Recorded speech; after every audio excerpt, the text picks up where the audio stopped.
Download app me.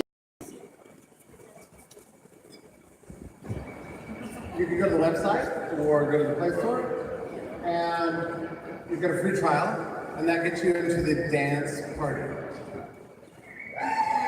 Does everybody know how to dance properly? Not without you. All right, we're gonna do our samba lessons maybe after this talk. I got a few extra steps to teach you. All right. So yeah, please do this so you can get into the awesome. Can you believe it's the last day? I'm feeling a little sad about that, and I'm kind of feeling a sense of like root. So I'm very sad about this, but we still got absolutely amazing presentations. So we have a video to introduce our next speaker, who does a really good introduction. Let's go. If you don't believe you have an obligation to that, then you're like, come dig it. If that's illegal, you say, okay, you can have it.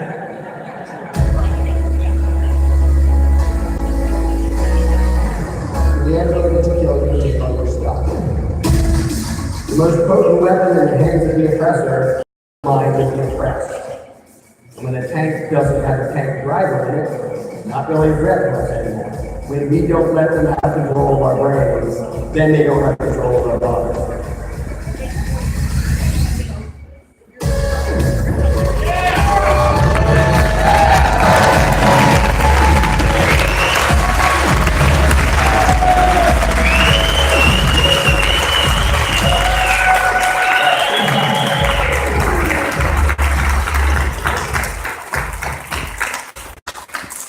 Thank you very much. I often use analogies to try to communicate ideas. This is an analogy.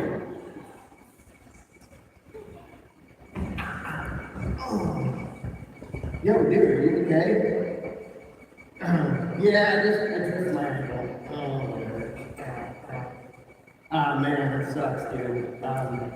You need help? What are you gonna do about it? Well, I don't know, I guess, you know what they say, I gotta go home and light my hair on fire. What? No, your ankle, what are you talking about?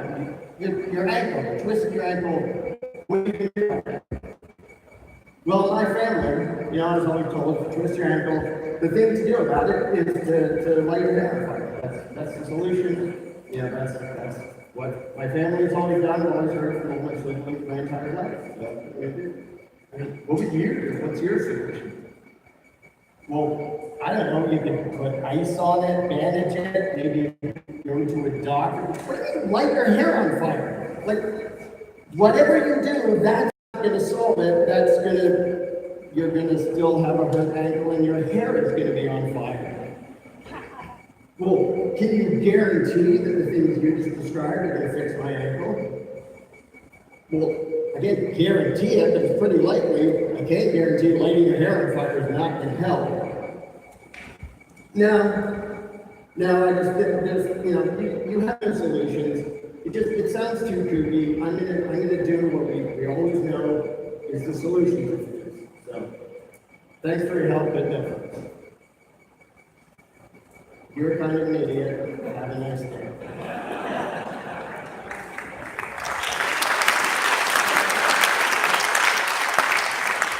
In this crowd, let me see how many people knew what that was an analogy to. Most of you. When this video gets posted publicly, most of the world would look at that and say, are you out of your gourd? What is wrong with you? Nobody would ever do that. That discussion would never happen. That discussion would never happen in that setting. However, on a daily basis, I have discussions with people that feel that stupid because they are that stupid. And the other side sounds a little bit like this. Yeah, dude, you hear about that flood down south, and like thousands of people homeless, and their houses are destroyed, and they're trying to rebuild stuff, and they're trying to get food around, and there's still some people like stranded trying to rescue and stuff. It's just so sad to watch. Yeah, no, it's horrible. It's horrible. How it goes out. Yeah, I know that local market, I think, is taking collections to send, send things down and we do what we can. And, that's what we gotta do. Well, I don't know.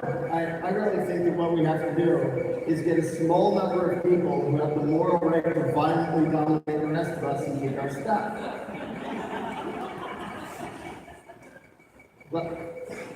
What? No, the floods. You heard about them, right? We needed help. What are you talking about?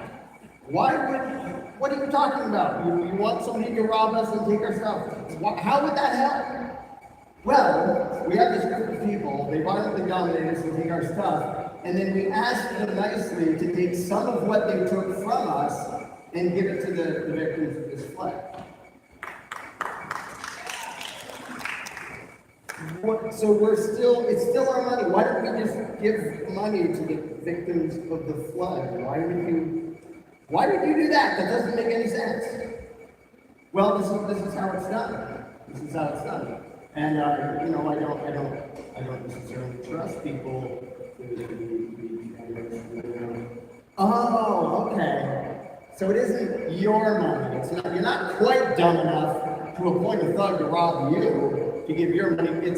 You want to take somebody else's money and give it away and feel good about it. Well, I happen to think that's totally immoral. But setting aside the immorality of doing that, isn't the idea still sort of stupidly inefficient? Why don't we just take a gun and go rob somebody, like some rich person? I guess that's who you're talking about. Go take a gun and rob somebody and give some money to the poor people. Again, I think that's immoral, but wouldn't that be more practical than your solution? Well, no, I would never do that. That's bad. That's robbery. That's evil. It's completely immoral. No. I want somebody else to do it for me. And that's perfectly fine.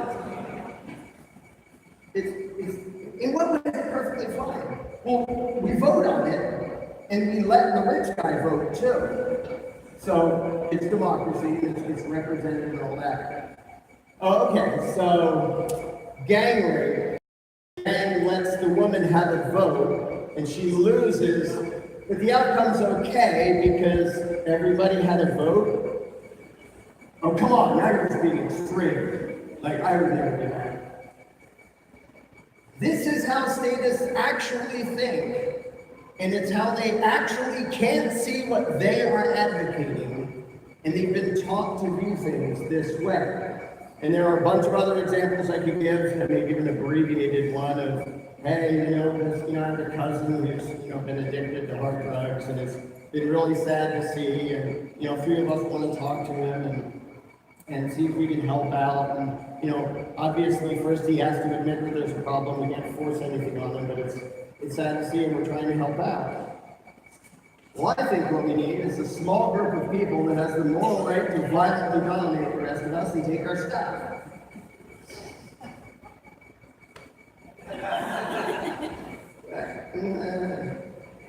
Statists do this with everything.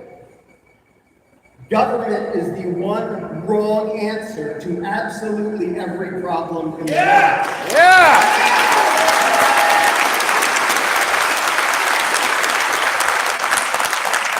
And the most ridiculous example of that is also the most common example of it, and it goes like this.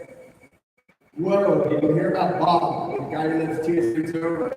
Last night, some broke into his bunch of stuff, wrecked his place and stole a bunch of stuff. He was actually home, and they threatened him, they scared him. They didn't kill him, they didn't hurt him or anything. He was scared. This is his own house. That's been traumatic. And they ran off with a bunch of his stuff. And that's just, I don't know, maybe we need a town watch or something, or a couple people with numbers handy or something to help out.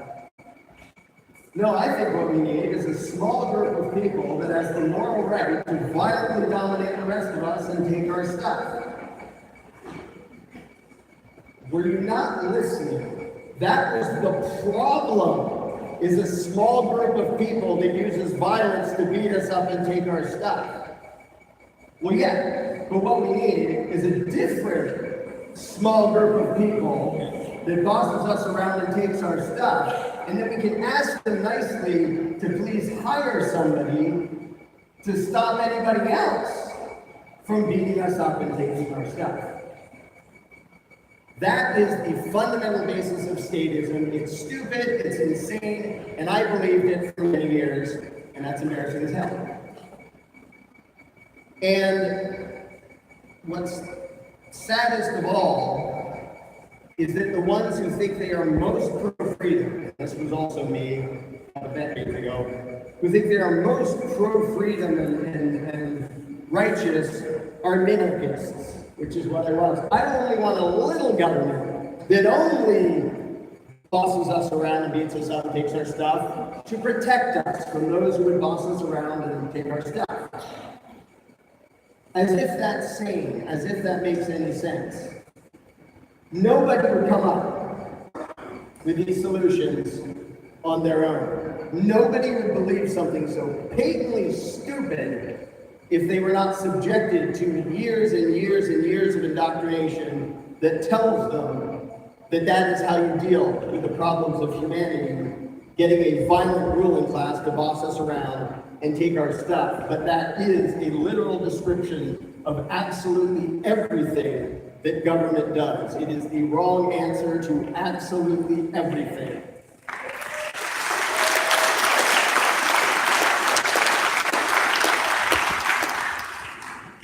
But this is the paradigm that's still in most people's heads. It is what they are brought up with. It's what they see. It's what they get from their parents and their teachers and society and the TV and government and media and movies and everything around them. They think it's normal. I used to think that trying to get people to see the insanity of government was analogous to a cult deprogramming, until I realized it's not analogous. It is a cult deprogramming. It's just the cult has 7 billion members, so it takes a little more effort to get people to see how insane it is, because they are surrounded by people who have been taught to believe the same lunacy. And if you just look at the big picture, if you back up, the guy who said, well, we need government to tax us to help with flood relief. You back up and you see the picture. All right, here's a big map of the whole world or a country, or whatever size you want it to be. There's lots of people in there. What does government add? It doesn't add any resources. What it gives away, it takes from somebody productive first. It doesn't add any technology, doesn't add any know-how. All it adds is violence. But people have this Santa Claus view of reality of, well, we normal people could never afford to help people out, like if there's a big flood and all these houses washed away. We can't afford it, but for some weird reason, we can afford to have those people steal our money, waste most of it, and then pay for it. But people have this weird contradiction in their heads where they, and there's a lot of examples, where they know something quite clearly, but they're trying really hard to not know. It's like active delusion, willful ignorance, where if you ask people, where does government get the money to help these people to pay for this or that, most people will eventually figure out, well, from taxation.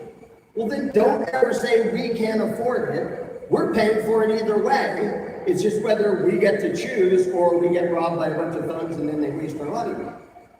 But people have this twisted, demented view as if it's actually Santa Claus, as if this thing called government has superhuman rights and superhuman abilities and superhuman resources, when all it is some human beings who are nasty and violent.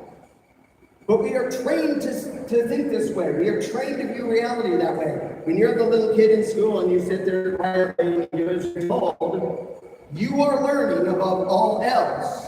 There are two very different kinds of people. They may look like the same species, but there are obeyers where it's never your job to solve any problem. And if you do, you get in trouble.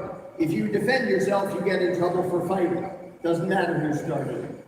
If you try to handle anything else, no, that's bad. You go to the teacher, you go to the authority figure, and they will tell you the solution, and they will tell you what to do. And then you grow up, kind of, but really not. You don't grow up, you just get bigger. And then they say, if you have a problem, you dial 911. You ask the authorities to handle the problem. And it makes people perpetually childish in their mentality, where they see someone in need.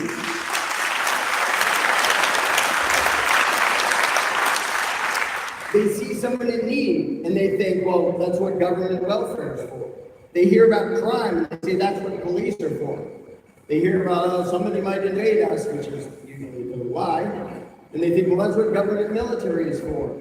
They think like children, where every problem is somebody else's to deal with, and always authority, not their neighbor, not their friends, not the random people, but the special people who went to authority and say, can I be your enforcer? Can I have a badge that says I am a piece of this thing called the law and authority and government?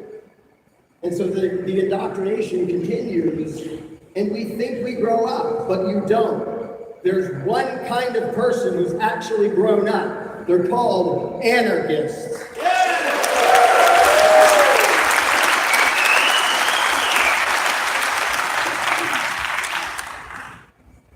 And again, there's these paradoxes in people's brains where they have this indoctrination, but part of them knows it's insane. And when Amanda and I do our candles in the dark process, the entire point is to help people see the conflict already in their own head. You don't have to give them your values and your moral code. You just have to find within them the thing that already contradicts the authoritarian garbage they were taught. One way I did this, it was years ago, in an event I called Escaping the Myth. I'd have a group of people, I did a few different sizes, and I said, let's suppose this happened, and suppose that happened. What